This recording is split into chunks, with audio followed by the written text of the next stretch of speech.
सबको जय मसीह की। राउत मिनिस्ट्री में आपका स्वागत है। चैनल को सब्सक्राइब करें, कमेंट करें, शेयर करें ताकि प्रतिदिन भोर के समय 5 बजे आपके पास वचन आए, आप 10 मिनट वचन सुने, आशीषित हो। आमीन। प्रिय भाई और बहनों, आज की सुबह के समय हम प्रभु का वचन से देखते हैं। हमारा टॉपिक है प्रार्थना। हालेलुया। प्रार्थना कहाँ जाती है? हमारी प्रार्थनाएं कहाँ जाती? प्रिय भाई और बहनों, हमारी प्रार्थनाएं स्वर्ग में एक सोने के कटोरे में रखी गई है। हालेलुया, आमीन। इसका उत्तर 100% हमारा प्रार्थना का उत्तर हमें मिलता है। कई बार हम प्रार्थना करते हम सोचते हैं उत्तर नहीं आ रहा, हम निराश हो जाते हैं, हम हताश हो जाते हैं, हम अपने युवाएं छोड़ देते हैं और हम बैक स्लाइड होने लग जाते हैं। लेकिन प्रिय भाई और बहनों, मैं आपसे कहना चाहता हूं, प्रभु का वचन कहता है हमारी प्रार्थनाएं सोने के कटोरे में रखी हुई है स्वर्ग में। हालेलुया। एक दिन उसका उत्तर आपकी गोद में 100% आएगा। आमीन। लूका रचित सुसमाचार उसका 18 अध्याय उसका 1 से लेकर 8 तक जब आप पढ़ते हैं, यहाँ पे एक विधवा के बारे में लिखा है और इस प्रकार से लिखा है, फिर उसने इसके विषय में कि नित्य प्रार्थना करना और युवाएं ना छोड़ना चाहिए, उनसे दृष्टांत कहा। क्या कहा? नित्य प्रार्थना करना, अपना युवाएं नहीं छोड़ना, नित्य प्रार्थना में लगे रहना। हालेलुया। मेरे भाई और बहनों, एक मसीह जीवन प्रार्थना का जीवन होना चाहिए, इसलिए नित्य प्रार्थना करते रहना चाहिए, अपना युवाएं ना छोड़े। मेरे भाई और बहनों, हालेलुया। किसी नगर में एक न्याय रहता था जो ना परमेश्वर से डरता था और ना किसी मनुष्य का परवाह करता था। किसी नगर में एक मनुष्य है, ना तो परमेश्वर से डर रहा, ना वो किसी मनुष्यों से डरता है। वो किसी की परवाह नहीं करता भाई, ना परमेश्वर से डर रहा है, ना किसी मनुष्य से डर रहा है। वो एक दबंग जैसे व्यक्ति है, गुंडा जैसे व्यक्ति है। कैसा है? ना परमेश्वर से डर रहा है, ना मनुष्यों से। 3 पद में लिखा, उसी नगर में एक विधवा भी रहती थी। ध्यान से सुने, उसी नगर में एक विधवा भी रहती थी जो उसके पास आकर कहा करती थी, मेरा न्याय चुकाकर मुझे मुदाई से बचा। हाँ जी, ये व्यक्ति किसी से डरता नहीं है, लेकिन उसी गांव में, उसी शहर में एक विधवा है और वो विधवा बार बार इसके पास आके कहती है, मेरा न्याय चुका, मुझे मुदाई से बचा। ये बार बार ये विधवा इसके पास आती। 4 पद में लिखा है, कुछ समय तक तो वो ना माना, परंतु अंत में मन में विचार कर कहा, यद्यपि मैं ना परमेश्वर से डरता और ना मनुष्यों की कुछ परवाह करता हूं, तो भी ये विधवा मुझे सताती रहती है, इसलिए मैं उसका न्याय चुकाऊंगा। कहीं ऐसा ना हो कि घड़ी घड़ी आकर अंत को मेरी नाक में दम करे। अब ये मनुष्य स्वयं क्या कह रहा? ये मनुष्य कह रहा है कि भाई इसने तो मुझे परेशान कर दिया, बार बार मेरे पास आके मुझे परेशान कर रही है, मुझे सता दी है। ऐसा न हो बाद में मेरे नाक में दम करें, इसलिए इसका न्याय क्या करूं? चुकाऊं। हालेलुया।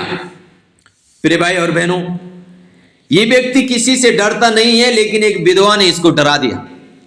इसका विधवा का न्याय चुकाना पड़ा। विधवा ने इसके नाक में दम कर दी, बार बार इसके पास जा रही है। इसी प्रकार से आपको मुझे नित्य में प्रार्थना में लगे रहना है, बार बार प्रभु की शरण में जाना, जब तक आंसर नहीं आया, जब तक उत्तर नहीं आया। मेरे भाई और बहनों, आपकी प्रार्थना सोने के कटोरे में रखी गई है। प्रकाशित वाक्य 5 का 8 में लिखा है, हमारी प्रार्थना एक सोने के कटोरे में है और ना जाने परमेश्वर किस दिन उस सोने के कटोरे को उल्टा करे और आपकी सारी प्रार्थनाओं का उत्तर आपकी गोद में लौट आए। Hallelujah, hallelujah. इसलिए 6 पद में लिखा है, प्रभु ने कहा, सुनो ये अधर्मी न्याय क्या कहता है। प्रभु कहता है उस व्यक्ति को, ना ये मनुष्य से डर रहा है, ना मुझसे डर रहा है, तो ये अधर्मी क्या कर रहा है? ये न्याय कर रहा है। 7 पद, इसलिए क्या परमेश्वर अपने चुने हुओं का न्याय ना चुकाएगा? हाँ जी, परमेश्वर कह रहा है जब ये मूर्ख व्यक्ति न्याय चुका सकता है तो क्या मैं अपने चुने हुओं का न्याय नहीं चुकाऊंगा? जो रात दिन उसकी दुहाई देते रहते हैं, क्या उनके विषय में देर करेगा? हाँ जी, परमेश्वर कहता है जब ये मनुष्य न्याय कर सकता है तो जब मेरे चुने हुए लोग मेरे लिए बार बार प्रार्थना करेंगे तो क्या मैं उनका न्याय नहीं चुकाऊंगा? जो रात दिन दुहाई दे रहे, क्या मैं उनकी दुहाई का उत्तर नहीं दूंगा? हालेलुया। प्रभु कह रहा है क्या मैं देर करूंगा? नहीं। हालेलुया। आगे लिखा है मैं तुमसे कहता हूं वो तुरंत उनका न्याय चुकाएगा, वो तुरंत उनका न्याय चुकाएगा। मेरे भाई और बहनों, परमेश्वर आपका न्याय चुकाएगा, इसलिए नित्य प्रार्थना में लगे रहे। पहला शमूएल उसका 12 का 23 में शमूएल कहते हैं यदि मैं प्रार्थना ना करूं तो ये पाप है। क्या कह रहे शमूएल कह रहे यदि मैं प्रार्थना नहीं करता हूं तो ये मेरे जीवन में पाप है। प्रिय भाई और बहनों, आज हम मसीह में होने के नाते, प्रभु में होने के नाते अगर हमारा प्रार्थना का जीवन नहीं है, हम प्रार्थना नहीं करते हैं, तो हम एक पाप की घड़ी में हैं। ये पाप के बंधन में हम फंसे, उस जाल में हम फंसे और हम मसीह तो कहते हैं लेकिन प्रार्थना नहीं करते। सबसे बड़ी प्रॉब्लम है। हालेलुया। पहला पत्रस 3 का 12 में लिखा है उसकी कान है हमारे दुआ की ओर हर पल हर घड़ी लगी है। आमीन। उसकी कान है आपके मेरी दुआ की ओर हर पल हर घड़ी लगी है। वो तो सुनने के लिए तैयार है। इसलिए मेरे प्रिय भाई और बहनों, नित्य प्रार्थना में लगे रहें, नित्य प्रार्थना में लगे रहें, क्योंकि उसकी कान है आपकी दुआ की ओर लगे हैं। हालेलुया। वो अपने चुने हुओं का न्याय चुकाएगा, वो अपने चुने हुओं का प्रार्थना का उत्तर देगा। प्रकाशित 5 का 8 में लिखा है जब उसने पुस्तक ले ली तो वे चारों प्राणी और 24 प्राचीन उस मेमने के सामने घिर पड़े। उनमें से हर एक के हाथ में वीणा और धूप जो पवित्र लोगों की प्रार्थनाएं हैं से भरे हुए सोने के कटोरे थे।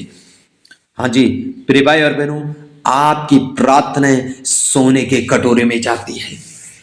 हालेलुया।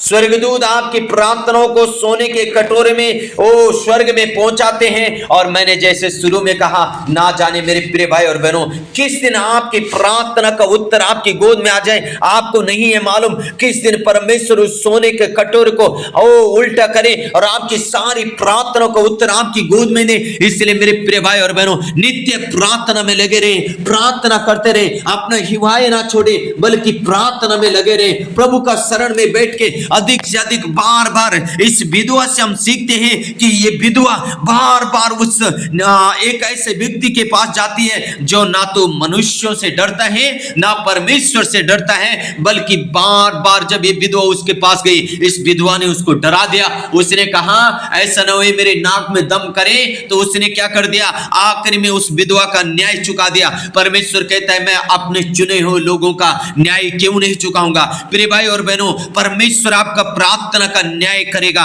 परमेश्वर आपकी प्रार्थना का उत्तर देगा। इसलिए मेरे प्रिय भाई और बहनों, अपना हिवाई ना छोड़े, नित्य प्रार्थना में लगे रहें, प्रभु जरूर उत्तर देगा, आपको ब्लेस करेगा। आमीन। सो के गॉड ब्लेस यू ऑल। प्रिय भाई और बहनों, कंटिन्यू प्रार्थना में बने रहें। आमीन आमीन।